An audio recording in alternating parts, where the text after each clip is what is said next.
The history of the United States is a long, complicated story. Through trials and tribulations, America found a way to survive. But this nation would not be the same without the events that occurred during the presidencies of Jefferson, Madison, and Monroe.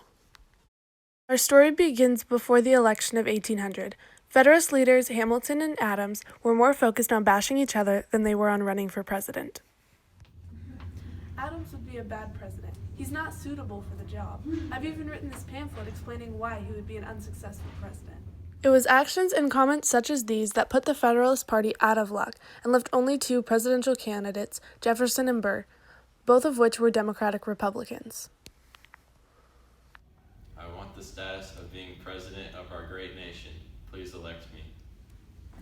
I'm not a fan of the Bank of the United States, but I do support slavery. I want an agrarian society and believe we can achieve this by expanding westward.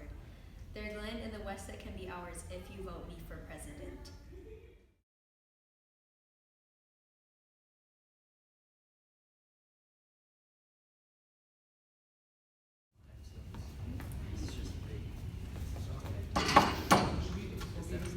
Oh, how the tables have turned.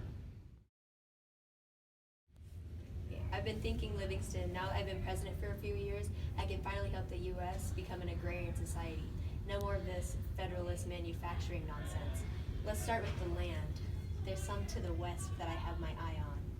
Monroe, come here. You know that land to the west? Yeah? Go offer France $2 million for it. Okay, will do, sir.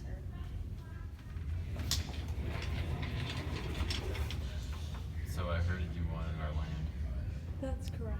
I'll give it to you for $15 million. Okay, sounds good. Yeah, we paid $15 million for it. $15 million? Anything for westward expansion. Though Jefferson successfully acquired the land, his dreams of an agrarian republic were shattered by Britain's continued hostility towards the U.S. through their practice of impressment. As he handed the presidency to Madison, the nation faced another issue, native resistance supported by the British. This then caused further conflict that led to the beginning of the war. We're not prepared for this war. Jefferson shrunk our military and left me to fix everything. Plus, we're going to end up in major debt, too.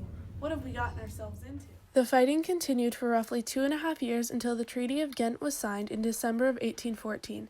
This created an end to the war, but did not solve many of the problems that had caused it. For example, it did not address issues such as impressment, but simply resulted in the restoring of a general sense of peace.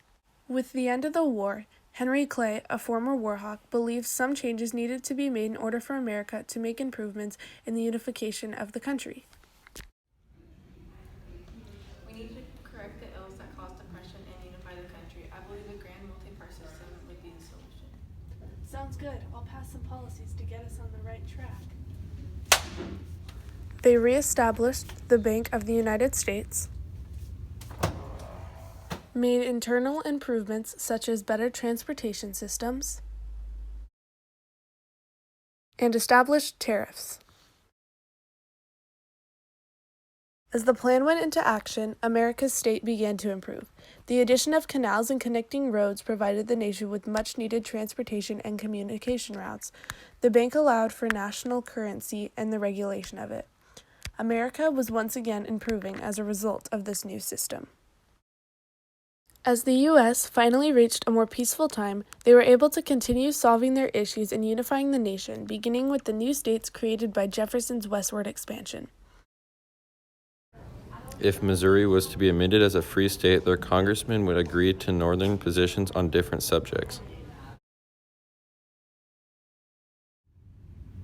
If Missouri was a slave state, then they would have the same views as us regarding those matters. That's a good point. Hey, I have an idea. What if Missouri becomes the only slave state from the Louisiana Territory?